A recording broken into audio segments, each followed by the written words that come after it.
Alden Richards umamin na sa relasyon nila ni Kathryn Bernardo, sinupalpal ng netizens. Hindi nagustuhan ng maraming mga netizens ang naging sagot ng multimedia star na si Alden Richards sa mga katanungan sa kanya patungkol sa totoong relasyon nila ng aktres na si Kathryn Bernardo. Ilang araw ring laman ng mga usap-usapan sa social media ang mga kumakalat na larawan at videos ni na Kathryn Bernardo at Alden Richards na kuha mula sa post-birthday celebration ng aktres noong nakaraang April 2, 2024. Dahil sa mga kumakalat na larawan at photos kung saan makikitang very close na sila at sweet sa isa't isa, hindi maiiwasan ng maraming mga fans na mapatanong kung ano ang real score na namamagitan sa kanilang dalawa. Kaya naman sa isang panayam, hindi na pinalampas ng showbiz reporter na tanungin si Alden Richards kung ano totoong namamagitan sa kanila ngayon ng aktres na naging leading lady niya sa high-grossing film na Hello, Love,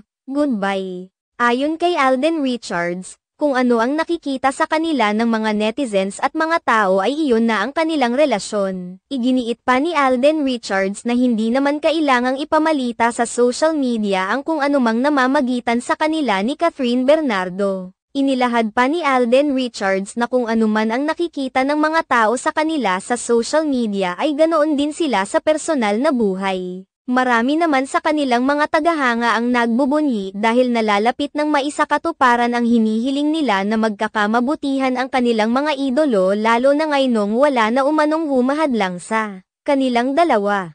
Subalit, hindi pa rin naiwasang may mga netizens na batikyusan ang naging pahayag ni Alden Richards dahil marami ang nagsasabing ginamit na rin ni Alden Richards ang naging pahayag niyang ito ngayon sa mga sagot niya nang matanong siya sa totoong kaugnayan nila ni Maine Mendoza noon. Hinala naman ng ilang mga fans na tila ginagamit lang din ngayon ni Alden Richards si Kathryn Bernardo dahil maugong ang pangalan nito dahil sa hiwalayan nila ni Daniel Padilla.